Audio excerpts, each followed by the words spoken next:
It doesn't matter in which zip code you are born at. It doesn't need to dictate the trajectory of your life. And I think that, it made me the entrepreneur I am today, that really believes that everything is possible. And you really own your own destiny as long as you have a high level of self-efficacy. Welcome to 20-Minute Leaders. Just sit back, relax, and learn from the leaders of today. It's a journey. Each one is different, unique, inspiring. Let's get started. 20-Minute Leaders is a proud supporter of Make-A-Wish Israel and Tech to Peace, and is in proud collaboration with Secret Chord Ventures, J Ventures, Riverside FM, Fusion VC, Birthright Excel, J Impact, Leap, Google for Startups, and Hippo, and in media partnership with CTech. Hello, and welcome to another episode of 20-Minute Leaders. Today, I'm with Yuval Samet, the CEO of RiseUp. Yuval is a product manager and entrepreneur with a passion for solving people's pains through value-driven products. He co-founded Analyzed, a fraud protection company, which in 2011 was acquired by Klarna. Yuval joined Klarna, and there he built the Klarna Tel-Aviv R&D Center, founded the product group as Chief Product Officer, and finally acted as Chief Technology Officer. After 5 years at Klarna and 3 in Sweden, he moved back to Israel to build impact technology products for Israelis.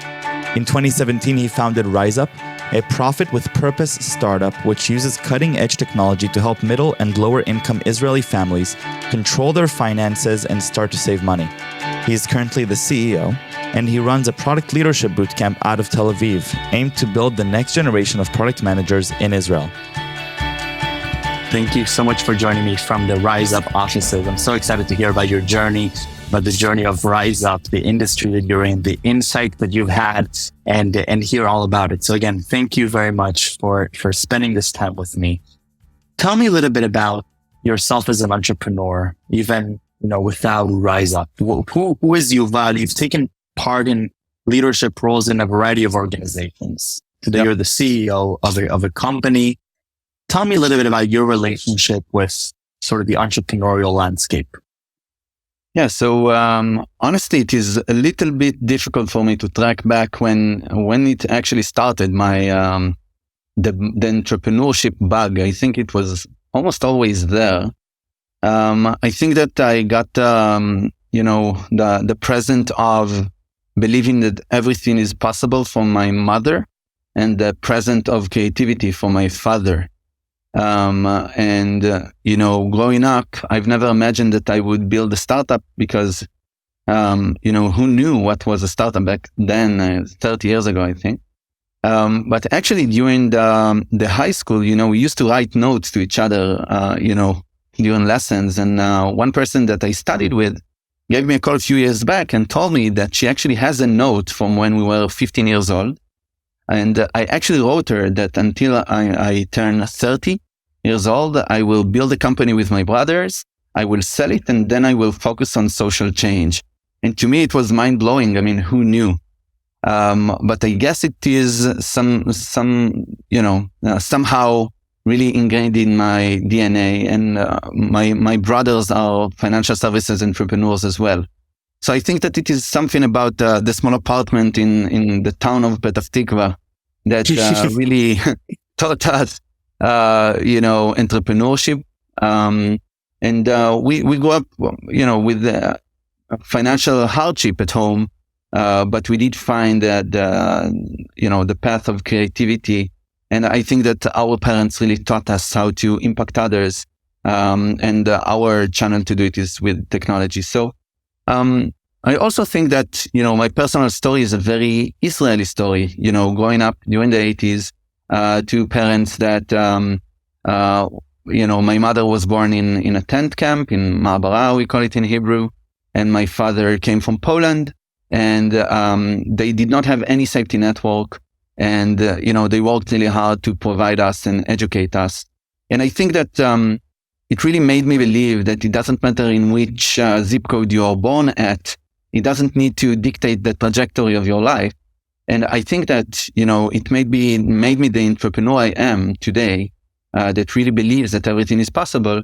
And you really own your own destiny as long as you have a high level of self-efficacy.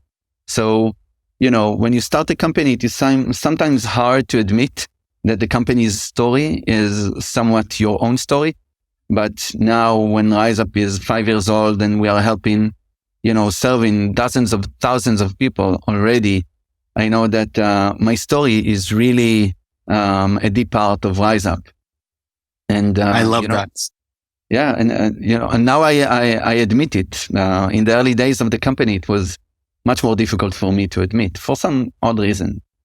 But this is was it difficult to admit because it took time for you to get to that understanding, or that you felt that it was contradictory in some way? What was the difficulty there? I did not want to put myself in the middle. I think I did not want to be the rock star ninja entrepreneur that, founder that, is really narcissistic about his path. And, and I really believe in, equality and empowerment when building teams. And I have co-founders, Tamara and Iftak, who are absolutely amazing. And I really did not want it to be Yuval's story. And I still don't think RiseUp is Yuval's story, but I do admit nowadays that my own story is, deeply rooted in the company and, building the technology and brand and product and service that helps people switch their mindset from being concerned to being confident about money. I mean, this is exactly the path that I went through. So nowadays, I admit it. I don't have any problem talking about it, but it took me quite a while to understand that it is a core part of what the company is, what the product does, and what our brand is all about. You know what I mean? 100%. Okay, so let's dive into RiseUp and take me to the problem space that we're living in the world of finance and opportunities. Where are we at? Absolutely. So let's do a quick quiz. So have you ever eaten kale, the green stuff? Oh, I love kale, especially kale chips. But that's there you go. There you go. Do you like quinoa? I love quinoa. Have you ever taken an icy bath like Wim Hof? I did one just 5 days ago for the first time. I feel like I'm ruining the quiz. I don't know if I'm giving good answers or wrong. Actually, your answers are brilliant. Look, people do crazy things nowadays in order to reach well-being in their life, to achieve some headspace. I think that all of us are going through some sort of PTSD post-COVID. I mean, you really see that it impacted people, not only the economy, our mental health as well. So people do a lot of different things in order to achieve the headspace they need in their life. However, people do very little in order to achieve financial well-being, which I claim is the basis for well-being. So RiseUp is all about making it easy and enjoyable for anyone to achieve financial well-being.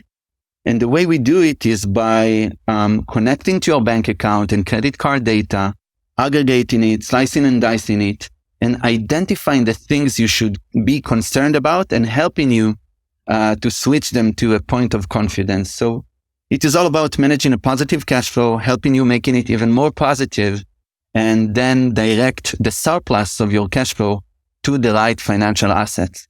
We are, we are working to be the leaders of the financial well-being revolution that we believe is happening, because you can really see that well-being touches upon so many different domains nowadays, from education to health to nutrition to sports. However, one domain that is not yet disrupted by well-being is financial services. Still, people that make a reasonable salary that is hard earned find it really hard to build financial well-being on their own. And this is what we're all about. We are doing it already for dozens of thousands of people in Israel, and soon we are going to do it in Europe as well. Why is it so hard? We all know that managing our finances is, we do it poorly and we make mistakes. Why is it so freaking hard? I mean, it should be something as simple as money in, money out, right? I mean, why is this such a complicated subject for, very smart people all around the world to be struggling with, especially when it's a very personal one. It literally touches their own lives and opportunities. What's the challenge there? So I think that money is self-efficacy. It is merely, an objective financial issue. Being good with money and using money as an enabler for a better life, for financial well-being and well-being at large, really is much more related to whether you are optimistic towards the challenge or not. I mean, most people don't have the knowledge, the access, and the humility and passion and perseverance to, stay on a certain path, with a certain strategy over time. We learned that most people live in scarcity when it comes to money. Most people feel stressed about money, and it doesn't matter if they work for a high-tech company or they have a fantastic stable income. Still, they can experience, in a mental perspective, money as a very stressful thing. And when people are stressed, the cortex goes to sleep, the rational goes to sleep with it, and you become very emotional with your decision making. And then all the biases that work on our brain, kick in. The present bias, I prefer buying pizza now instead of saving for the future, and so on. So to be honest, it makes it incredibly hard to be good with money.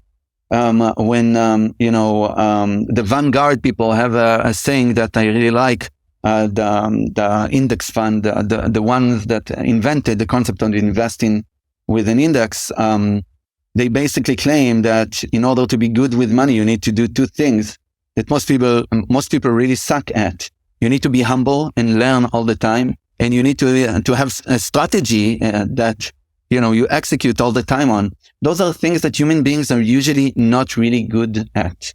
So I believe that the power of technology, making it very easy, the power of a support circle, a community that shows you people like you, make it easier. And also, entertaining content that make it something that is not painful to do.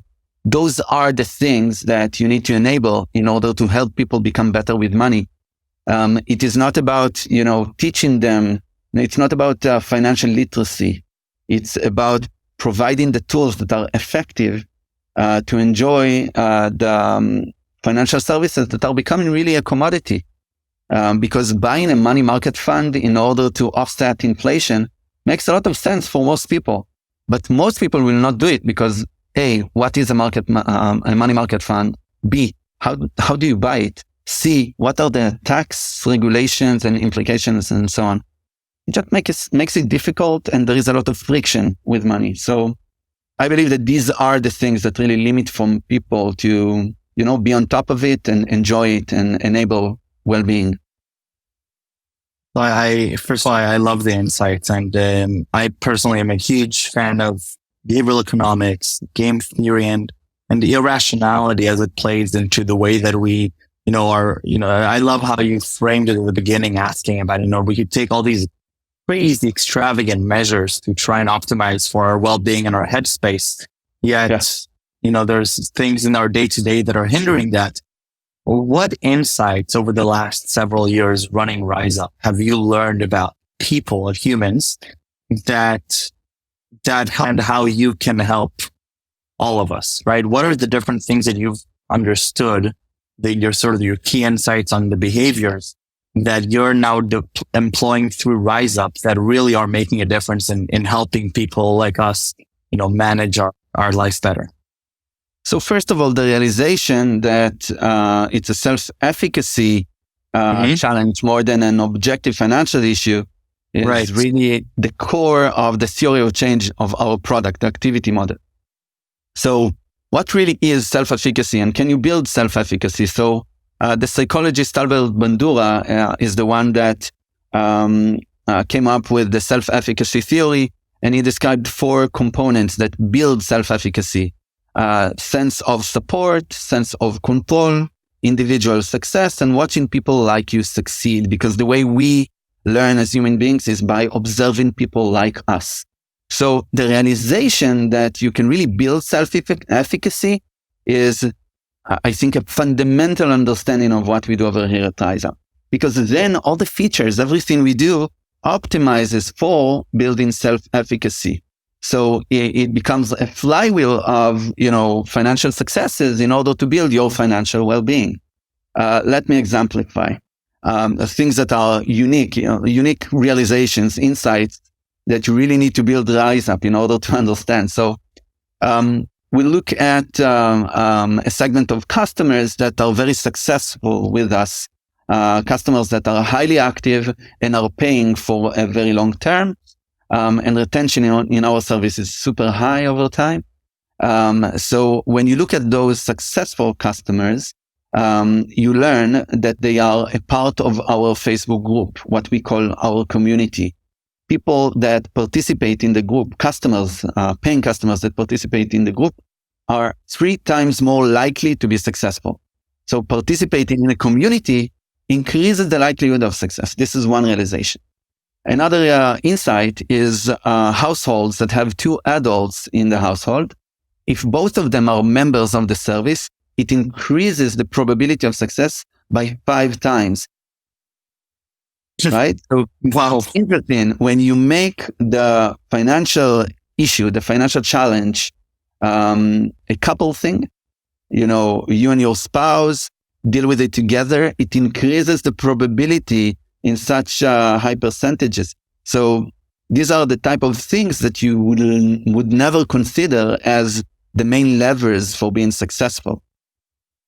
So this is why I'm so enthusiastic about community as a core thing that we do. So we show people the data in our service. How can they improve the cost of insurance? And we create a community challenge where they can participate with hundreds and thousands of people like them in order to change the way they pay for insurance or reduce the amounts. So it makes it a fantastic flywheel between my individual story, my story with my wife at home, and the story of the community, which becomes a significant lever for change.